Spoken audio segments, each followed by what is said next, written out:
kelas 10 kita kembali berjumpa dalam pembelajaran kita Pendidikan Agama Kristen dan Budi Pekerti bab yang ketiga tentang ciri-ciri bertumbuh dewasa dalam Kristus.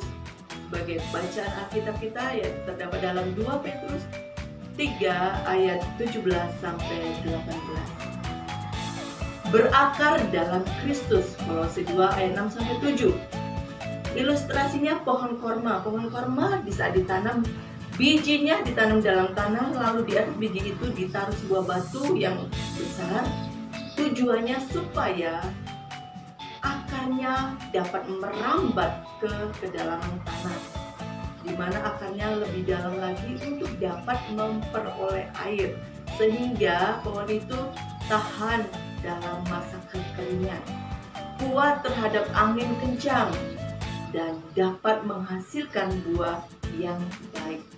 Pertumbuhan rohani yang sehat yaitu memiliki yang pertama, menanam akar hidup rohani di dalam Kristus dengan cara menjadi pribadi yang tekun, memiliki disiplin diri, yaitu menetapkan potensi hidup,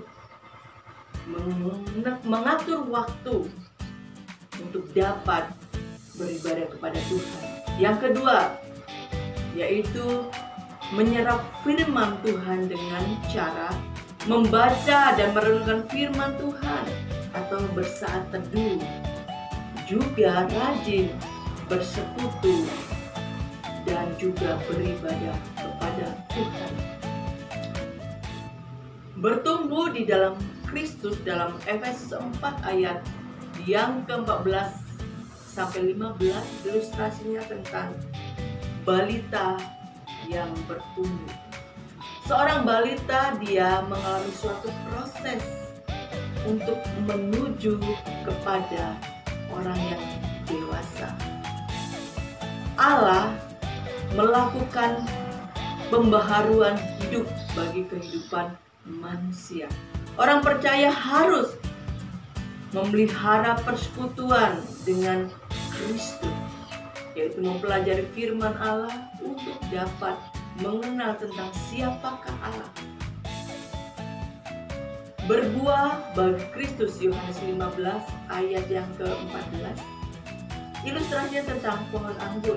Pohon anggur apabila dia mau berbuah dengan lebat, ranting-rantingnya harus dipotong atau dibersihkan.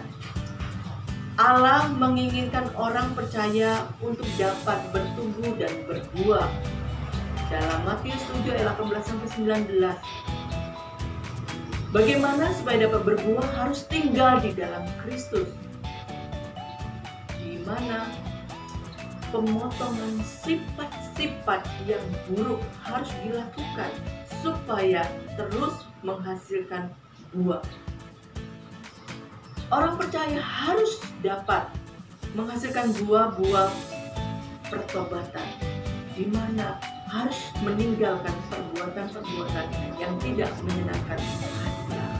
Ini pembelajaran tentang ciri-ciri bertumbuh dewasa dalam Kristus. Anak-anak teacher, mari kita mengakhirinya dengan doa. Terima kasih Tuhan untuk pembelajaran hari ini. Berkati anak-anak supaya mereka dapat mengerti, memahami, dan dapat bertumbuh dewasa di dalam Kristus. Di dalam nama Tuhan Yesus Kristus kami sudah berdoa dan mengucap syukur. Amin. Shalom, kita berjumpa dalam pembelajaran berikutnya.